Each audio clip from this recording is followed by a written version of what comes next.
నమస్కారం. గంటారావానికి స్వాగతం. ముందుగా ప్రధాన అంశాలు. ఈ నెల 29 నుంచి అసెంబ్లీ సమావేశాలు. కృష్ణా గోదావరి జలాలపై చర్చే ప్రధాన అజెండా అన్న రేవంత్.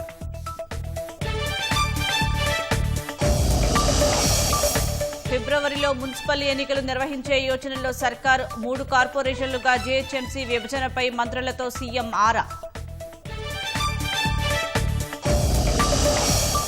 పారదర్శకంగా యూరియా విక్రయాల కోసమే యాప్ తెస్తున్నాం. విపక్షాల విమర్శలు అర్ధరహితమన్న మంత్రి తుమ్మల.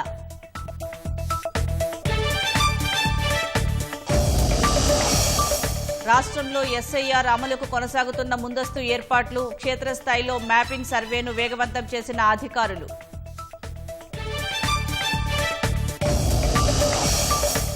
క్షయవ్యాధి నివారణకు టీకా తీసుకురానున్న భారత్ బయోటెక్. దేశీయంగానే ఉత్పత్తి చేసేందుకు సిద్ధమవుతున్నట్లు వెల్లడి.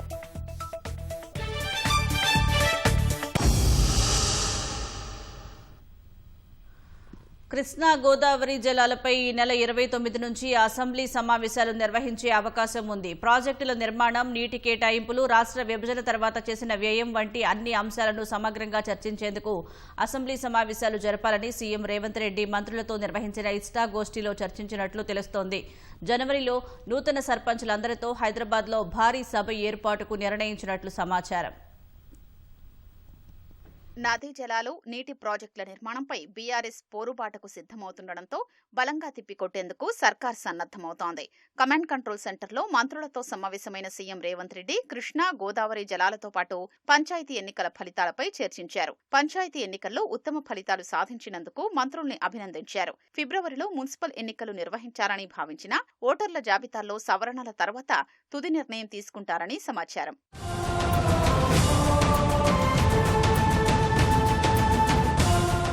జీహెచ్ఎంసీ విస్తరణపై వస్తున్న ఫిర్యాదులపై మంత్రులతో సీఎం రేవంత్ సుదీర్ఘంగా చర్చించినట్లు తెలుస్తోంది.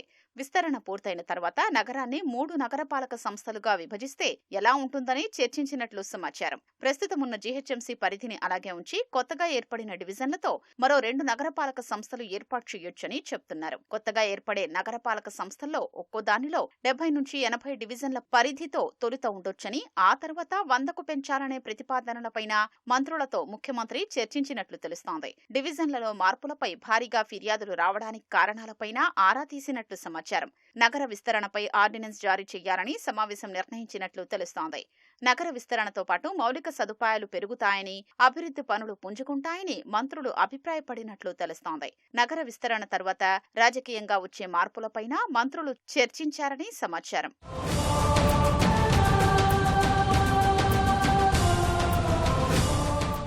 పంచాయతీ ఎన్నికల్లో ఎస్సీ, ఎస్టీ, బీసీలు గెలిచిన స్థానాలు, మొత్తం సర్పంచ్ల విద్యార్హత వంటి అనేక అంశాలపై మంత్రివర్గ భేటీలో చర్చ జరిగినట్లు సంబంధిత వర్గాలు తెలిపాయి.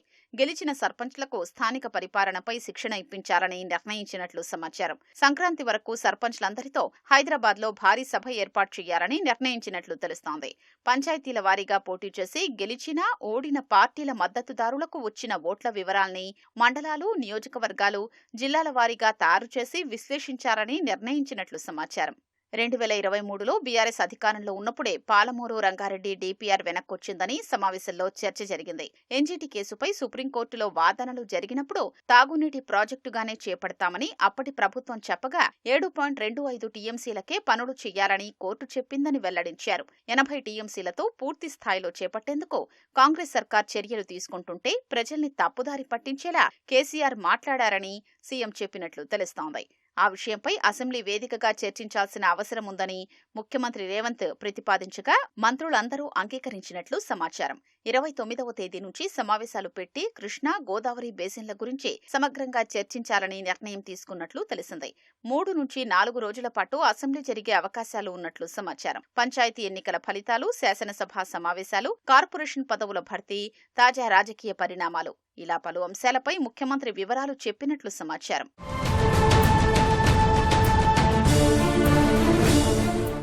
అసెంబ్లీ సమావేశాల్లో నీళ్లు నిజాలు అనే అంశంపై నదీ జలాల వాటా సాధనలో బీఆర్ఎస్ చేసిన పనులపై గట్టి వాదనలు వినిపించాలని నిర్ణయించినట్లు తెలుస్తోంది. ఇరు రాష్ట్రాల నీటి వాటాలు, కేంద్రం దగ్గర పెండింగ్ లో ఉన్న అంశాలు, ఏపీ అక్రమ నీటి వినియోగం, ఆ రాష్ట్రం అనుమతి లేకుండా చేపడుతున్న ప్రాజెక్టులు అడ్డుకునేందుకు ప్రభుత్వం చేపట్టిన చర్యలపై చర్చ పెట్టనున్నారని సమాచారం. నీటిపారుదల, ప్రాజెక్టుల నిర్మాణం తదితర అంశాలపై గత సర్కార్ అనుసరించిన విధానాల్ని అసెంబ్లీ సమావేశాల్లో ఎండగట్టాలని మంత్రుల భేటీలో ముఖ్యమంత్రి రేవంత్ రెడ్డి సూచించారని తెలుస్తోంది.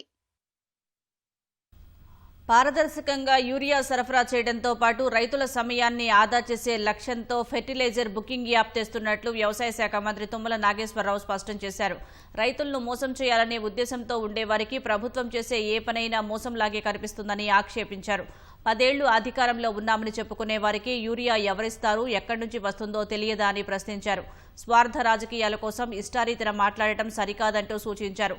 ప్రభుత్వం దగ్గర సరిపోయేంత యూరియా నిల్వలు అందుబాటులో ఉన్న ప్రతిపక్ష పార్టీ నాయకులు రైతులను భయపెట్టేలా మాట్లాడి యూరియా కోసం ఒకేసారి కొనుగోళ్ల కోసం వచ్చేలా చేశారని తుమ్మల ఆరోపించారు. ప్రతిపక్ష నాయకులు కావాలనే యాప్పై అనుమానం రేకెత్తిస్తూ మాట్లాడుతున్నారని, ఇప్పటికే కిసాన్ కపాస్ యాప్ ద్వారా పత్తి కొనుగోళ్లు సమర్థవంతంగా నిర్వహించినట్లు వివరించారు. ఫెర్టిలైజర్ బుకింగ్ యాప్ను విజయవంతంగా అమలు చేసి విపక్ష నాయకుల అనుమానాలు పటాపంచలు చేస్తామని తుమ్మల తెలిపారు. ఉపాధి హామీ పథకాన్ని పూర్తిగా నాశనం చేసేందుకు కేంద్రం కంకణం కట్టుకుందని పంచాయతీరాజ్ శాఖ మంత్రి సీతక్క ధ్వజమెత్తారు. అదానీ, అంబానీల మైనింగ్ తవ్వకాలకు కూలీలను సరఫరా చేసేందుకు ఉపాధి హామీ చట్టాన్ని రద్దు చేస్తున్నారని ఆరోపించారు. వలసలు తగ్గించేందుకు, పేదలను వెట్టి చాకిరీ నుంచి విముక్తి చేసేందుకు ఆనాడు కాంగ్రెస్ ప్రభుత్వం జాతీయ ఉపాధి హామీ చట్టాన్ని తీసుకువచ్చిందని గుర్తు చేశారు. ఆ చట్టాన్ని తీసేసి మళ్లీ వెట్టి చాకిరీ విధానానికి బీజేపీ నాంది పలికే ప్రయత్నం చేస్తోందన్నారు. ఉపాధి హామీ పథకాన్ని కాపాడేందుకు గ్రామాల్లో తీర్మానాలు చేసి కేంద్రానికి పంపిస్తామని స్పష్టం చేశారు. ఈరోజు ప్రజల యొక్క జీవన ప్రమాణాలు పెరగడంలో ఉపాధి హామీ చట్టం చాలా కీలకమైనటువంటి పాత్ర పోషిస్తుంది. కేవలం దీని వెనుక కుట్ర గాంధీ గారి పేరు ఉండొద్దు, పేదలకు ఉపాధి కలగొద్దు, పేదలకు ఒక హక్కుగా ఏ చట్టం ఉండొద్దు, ఒక దానంగా. మీకు తెలుసు బీజేపీ ప్రభుత్వం ఎప్పుడు కూడా సబ్సిడీలు ఎత్తేయాలని మాట్లాడుతుంటుంది. దానిలో భాగంగానే ఈరోజు ఈ చట్టాన్ని తీసేయడం మూలంగా ఇప్పుడు ఎక్కడ చూసినా పెద్ద ఎత్తున అటవీ ప్రాంతాల్లో విధ్వంసం జరుగుతుంది. రేపు రాబోయే కాలంలో మైనింగ్లలో కూలీలుగా మార్చి, ఇక్కడ సొంత ఊర్లలో పని హక్కు లేదు, పని చట్టం ఉండదు. కాబట్టి ఇంకా ఎక్కడికో కాడికి పోయి బతికేటువంటి దుర్మార్గమైనటువంటి దుష్ట ఆలోచనే ఈరోజు మరి గ్రామీణ ఉపాధి హామీ చట్టాన్ని, గాంధీ గారి పేరు మీద ఉన్న చట్టాన్ని తూట్లు పొడవడము. కాబట్టి దీన్ని మేము తీవ్రంగా ఖండిస్తూ ఉన్నాం. ఓటరు జాబితా ప్రత్యేక సమగ్ర సవరణ ఎస్ఐఆర్ సర్వేకు కావలసిన ముందస్తు ఏర్పాట్ల ప్రక్రియ రాష్ట్రంలో వేగంగా సాగుతోంది. 3వ దశలో తెలంగాణలోనూ ఎస్ఐఆర్ ఉంటుందని కేంద్ర ఎన్నికల ప్రధాన కమిషనర్ స్పష్టం చేయడంతో రాష్ట్ర ఎన్నికల యంత్రాంగం క్షేత్రస్థాయిలో మ్యాపింగ్ సర్వే వేగవంతం చేసింది. ఇప్పటికే రాష్ట్రంలో 40% మ్యాపింగ్ను ఎన్నికల అధికారులు పూర్తి చేసినట్లు సమాచారం. ఉమ్మడి ఆంధ్రప్రదేశ్లో 2002లో చివరిసారిగా సర్వే జరిగింది. నాటి ఓటర్ల జాబితాతో పాటు 2025 జాబితాను అధికారులు బీఎల్ఓలకి అందించారు. ఆ మేరకు బీఎల్ఓలు ప్రతి ఓటరు ఇంటికి వెళ్లి పాత జాబితాలోని పేరు ప్రస్తుత జాబితాలోనూ ఉంటే మ్యాపింగ్ చేస్తున్నారు. వారి సంతానం వివరాలను సేకరిస్తున్నారు. సంతానం పేర్లు ఓటరు జాబితాలో ఉంటే వాటిని మ్యాపింగ్ చేస్తున్నారు. పాత జాబితాలోని ఓటర్లు చనిపోయినా కొత్త జాబితాలో ఉంటే వారి పేర్లను తొలగిస్తున్నారు. రాష్ట్రంలో ఎస్ఐఆర్ చేపడుతున్నట్లు ప్రకటన వెలువడితే ఈ మ్యాపింగ్ కీలకం కానుంది. అయితే తాజాగా రాష్ట్రంలో చేపడుతున్న మ్యాపింగ్లో పలుచోట్ల 2002 జాబితాలో ఉన్న ఓటర్లలో సగటున 50% స్థానికంగా ఉండట్లేదని బీఎల్ఓలో సర్వేలో వెల్లడవుతున్నట్లు సమాచారం. కొన్ని చోట్ల 30% మించి లేనట్లు బీఎల్ఓలు అంటున్నారు. సర్వేకి కేంద్రం గుర్తించిన 11 కార్డులను ప్రామాణికంగా తీసుకుంటున్నారు.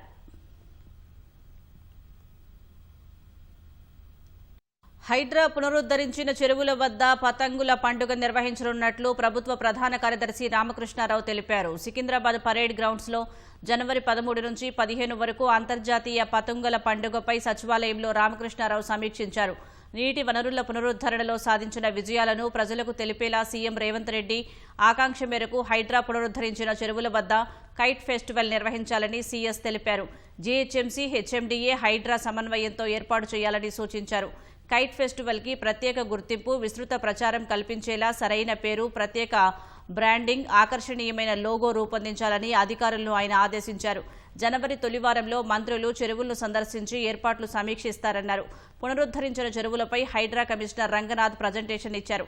పర్యాటక శాఖ ఆధ్వర్యంలో అంతర్జాతీయ కైట్ ఫెస్టివల్తో పాటు drone, hot air balloon festival నిర్వహించనున్నట్లు ఆ శాఖ ఎండీ క్రాంతి తెలిపారు.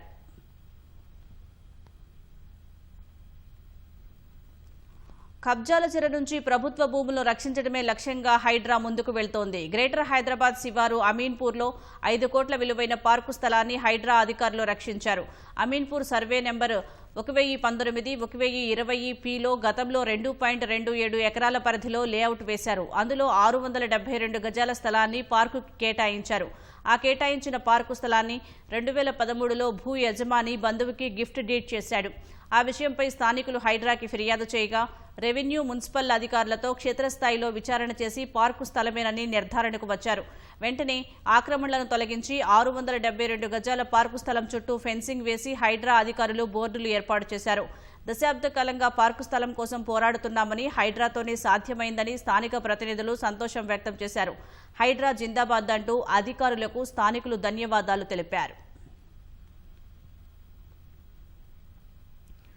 సామాజిక కార్యకర్త గాదే ఇన్నయ్య రిమాండ్ రిపోర్టులో ఎన్ఐఏ కీలక విషయాలను వెల్లడించింది. కేవలం సామాజిక సేవే కాకుండా తెరవెనుక దేశ భద్రతకు ముప్పు కలిగించేలా పెద్ద ఎత్తున కుట్రలు పన్నారని ఎన్ఐఏ కోర్టుకు సమర్పించింది. అక్టోబర్ 18న ఛత్తీస్గఢ్ ఎన్కౌంటర్లో మరణించిన మావోయిస్టు అగ్రనేత వికల్ప్ అంత్యక్రియల్లో ఇన్నయ్య చేసిన వ్యాఖ్యలే ఆ కేసులో కీలక ఆధారాలుగా మారాయి.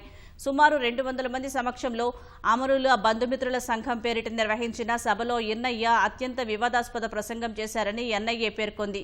దేశంలో విద్వేషాలు రెచ్చగొట్టి మావోయిస్టు భావజాలాన్ని ప్రజల్లోకి బలంగా తీసుకువెళ్లాలని పిలుపునిచ్చారని పేర్కొంది. దేశవ్యాప్తంగా అనేక చోట్ల విధ్వంసాలకు పాల్పడాలని, సాయుధ విప్లవం వైపు ప్రజలను మళ్లించేందుకు కుట్ర పన్నారని దర్యాప్తులో తేలింది. గాదే ఇన్నయ్య కేవలం ప్రసంగాలకే పరిమితం కాకుండా నిషేధిత మావోయిస్టు పార్టీకి లోపాయికారిగా సహకరిస్తున్నారని ఎన్ఐఏ ధృవీకరించింది. మావోయిస్టు పార్టీకి ఆర్థికంగా బలం చేకూర్చేందుకు పెద్ద ఎత్తున నిధులు సేకరించి పంపిస్తున్నట్లు గుర్తించినట్లు కోర్టుకు వివరించింది.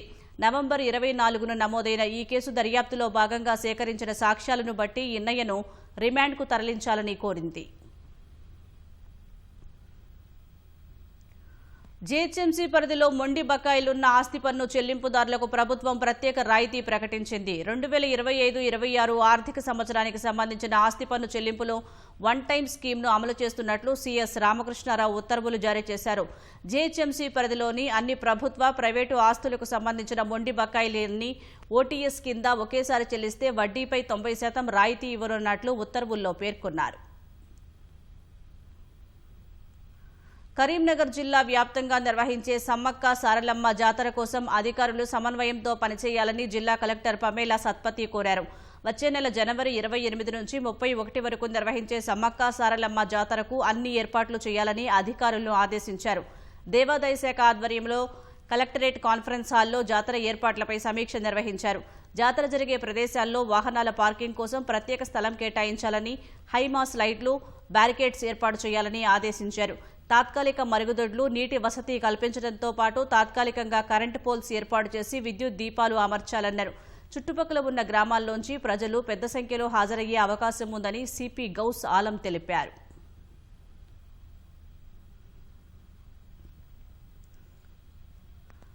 తిరుమల శ్రీవారి ఆలయంలో కోయిల్లల్వార్ తిరుమంజనం కార్యక్రమాన్ని శాస్త్రోక్తంగా నిర్వహించామని టీటీడీ ఈవో అనిల్ కుమార్ సింఘాల్ తెలిపారు. శుద్ధి కార్యక్రమంలో అర్చక స్వాములు, ఉద్యోగులు, అధికారులు పాల్గొని సాంప్రదాయబద్ధంగా చేశామన్నారు. వైకుంఠ ద్వార దర్శనాలకు సంబంధించి మొదటి 3 రోజులు డిప్ విధానం ద్వారా 1.89 లక్షల టోకెన్లు జారీ చేశామన్నారు. టోకెన్లు పొందిన భక్తులు దర్శన సమయానికి క్యూలైన్లోకి చేరుకుంటే 2 గంటల వ్యవధిలో దర్శనం పూర్తి అవుతోందన్నారు. తొలి 3 రోజులకు టోకెన్లు దొరకని భక్తులు మిగతా 7 రోజులు సర్వదర్శనం ద్వారా నేరుగా దర్శనం చేసుకునే వీలు కల్పించామన్నారు. కోయిలాల్వార్ తిరుమంజనం కార్యక్రమం శాస్త్రోక్తంగా సాంప్రదాయబద్ధంగా నిర్వహించడం జరుగుతూ ఉంది. సంవత్సరానికి 4 సార్లు ఉగాది, ఆణివార స్థానం, బ్రహ్మోత్సవాలు, అదేవిధంగా వైకుంఠ ఏకాదశి ఈ పర్వదినాల కంటే ముందున్నటువంటి మంగళవారం ఈ కార్యక్రమం నిర్వహించడం ఆనవాయితీగా కొనసాగుతూ ఉంది. ఇప్పటికే ఈ వైకుంఠ ఏకాదశి కోసం దాదాపు ఒక 2 నెలల నుంచి అధికార యంత్రాంగం అందరూ కూడా కృషి చేస్తూ ఉన్నారు. పలుమార్లు అధికార యంత్రాంగము భక్తులు వస్తున్నటువంటి ఏరియాలన్నీ కూడా పరిశీలించి ఫీల్డ్ ఇన్స్పెక్షన్స్ నిర్వహించి ఎంట్రీ ఎగ్జిట్ పాయింట్స్, పకడ్బందీ బందోబస్తు, అన్నప్రసాదాలు, accommodation, queue line management, parking facilities ఇవన్నింటి మీద కూడా ప్రణాళిక సిద్ధం చేస్తే ప్రత్యేకంగా టీటీడీ బోర్డు కూడా ఒక సమావేశం దీని మీద ప్రత్యేకంగా ఏర్పాటు చేసుకొని చాలా పకడ్బందీ ఏర్పాట్లతో ముందుకు పోతా ఉన్నాం. ఇప్పటికే గవర్నర్ ముఖ్యమంత్రి వారు ఇచ్చేటువంటి దిశానిర్దేశం ప్రకారం టీటీడీ బోర్డు కొన్ని కీలకమైనటువంటి నిర్ణయాలు తీసుకోవడం జరిగింది. ఈ 10 రోజులు ఎక్కువ మంది భక్తులు స్వామివారి దర్శనానికి వస్తారు కాబట్టి కొన్ని ప్రత్యేకమైనటువంటి దర్శనాలు ఇప్పుడు కుదరవు కాబట్టి చంటి పిల్లలు, వాళ్ళ తల్లిదండ్రులు, అదేవిధంగా వృద్ధులు, దివ్యాంగులు వాళ్ళందరినీ కూడా విజ్ఞప్తి చేశాం. వాళ్ళు 8 తేదీ తర్వాతనే తిరుమల వచ్చి స్వామివారి దర్శనం చేసుకోవాల్సిందిగా విజ్ఞప్తి చేయడం జరిగింది. పెళ్లై పిల్లలున్న బాధ్యతలు మరచి ప్రియుడితో ఓ మహిళ వివాహేతర బంధం పెట్టుకుంది. తమ బంధానికి అడ్డొస్తున్నాడని భావించిన ఆమె ప్రియుడితో పాటు మరొకరి సాయంతో భర్త కడతీర్చింది. ఆపై గుండెపోటుతో చనిపోయాడని కుటుంబ సభ్యులను, స్థానికులను నమ్మించింది. పోలీసుల విచారణలో అసలు విషయం వెలుగులోకి రావడంతో కటకటాల పాలైంది. హైదరాబాద్ బోడుప్పల్ ఈస్ట్ బృందావన్ కాలనీకి చెందిన విజయ్ అశోక్ పూర్ణిమ దంపతులకు 2011లో వివాహం జరిగింది. వీరికి 12 ఏళ్ల కుమారుడు సైతం ఉన్నాడు. అశోక్ యమ్నంపేటలోని శ్రీనిధి ఇంజనీరింగ్ కళాశాలలో లాజిస్టిక్స్ మేనేజర్గా పనిచేస్తూ ఉండగా పూర్ణిమ ఇంట్లోనే ప్లే స్కూల్ నిర్వహిస్తోంది. ఇంటి సమీపంలో నివాసం ఉంటున్న మహేష్తో పూర్ణిమ కొంతకాలంగా వివాహేతర బంధం కొనసాగిస్తూ ఉండగా ఆమె భర్త పలుమార్లు హెచ్చరించారు. భర్త అడ్డు తొలగించుకోవాలనుకున్న పూర్ణిమ ప్రియుడు మహేష్తో పాటు అతడి స్నేహితుడు సాయికుమార్తో కలిసి మెడకు చున్నీ బిగించి హత్య చేసింది. పూర్తి విచారణ జరిపిన పోలీసులు ముగ్గురిని అరెస్టు చేసి రిమాండ్కు తరలించారు. హైదరాబాద్ గచ్చిబౌలి రాయదుర్గం పరిసరాల్లోని పీజీ హాస్టళ్లే లక్ష్యంగా డ్రగ్స్ దందా సాగిస్తున్న ముఠాని రాజేంద్రనగర్ ఎస్ఓటీ పోలీసులు అదుపులోకి తీసుకున్నారు. రాయదుర్గం పరిధిలోని ఓ పీజీ హాస్టల్లో పోలీసులు ఆకస్మిక తనిఖీలు నిర్వహించారు. ఈ తనిఖీల్లో 2 డ్రగ్ పెడ్లర్లు, 3 వినియోగదారులు పట్టుబడ్డారు. డ్రగ్స్ వినియోగిస్తున్న ఆంధ్రప్రదేశ్కు చెందిన వంశీ దిలీప్, బాలా ప్రకాష్లను అదుపులోకి తీసుకున్నారు. వీరి నుంచి డ్రగ్స్ కొనుగోలు చేసిన హైదరాబాద్కు చెందిన 3 అదుపులోకి తీసుకున్నారు. నిందితుల నుంచి మాదక ద్రవ్యాలతో పాటు 12 గ్రాముల ఎండీఎంఏ, 7 గ్రాముల ఓజీ కుష్ గంజాయి, 6 చరవాణీలు స్వాధీనం చేసుకున్నారు. తదుపరి విచారణ నిమిత్తం నిందితులను రాయదుర్గం పోలీసులకు అప్పగించారు. నిజామాబాద్ జిల్లా డిచ్పల్లి బస్టాండ్ ఎదురుగా ఉన్న మినీ ఎస్బీఐ బ్యాంకులో పట్టపగలే దొంగతనం జరిగింది. మెయిన్ డోర్ను పగలగొట్టి లోపలికి ప్రవేశించి క్యాష్ కౌంటర్లో ఉన్న సుమారు 60,000 నగదును దోచుకు వెళ్లాడు. ఈ దృశ్యాలన్నీ సీసీ కెమెరాలో రికార్డయ్యాయి. దీని ఆధారంగా పోలీసులు కేసు నమోదు చేసి దర్యాప్తు చేస్తున్నారు.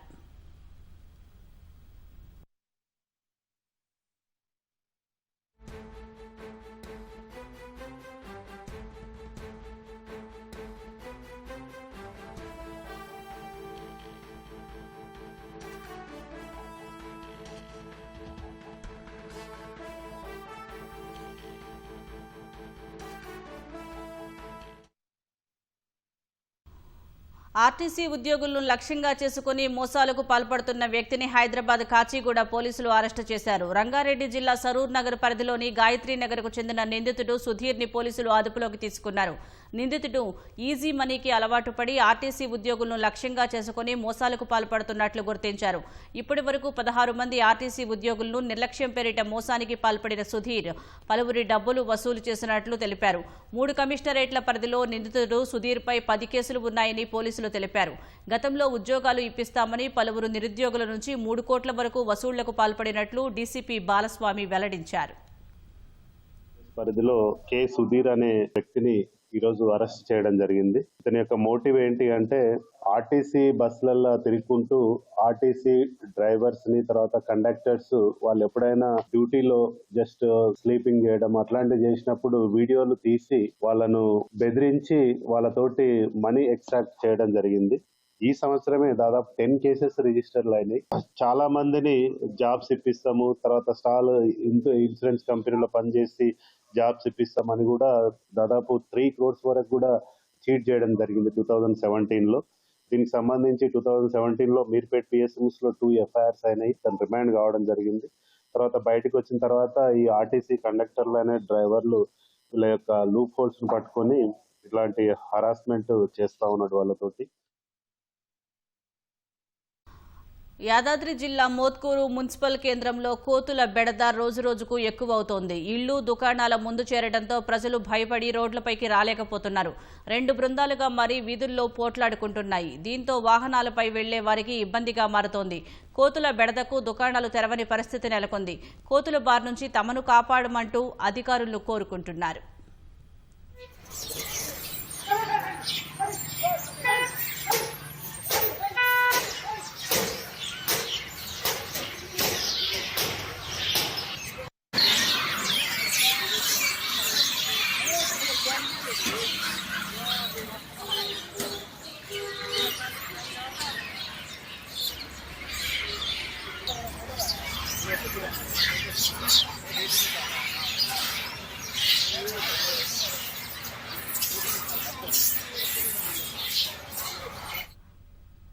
ఏటా 10 లక్షల మంది మరణానికి కారణమవుతున్న క్షయవ్యాధి నిర్మూలనకు టీకా తీసుకురానున్నట్లు భారత్ బయోటెక్ ఇంటర్నేషనల్ లిమిటెడ్ BBIL తెలిపింది.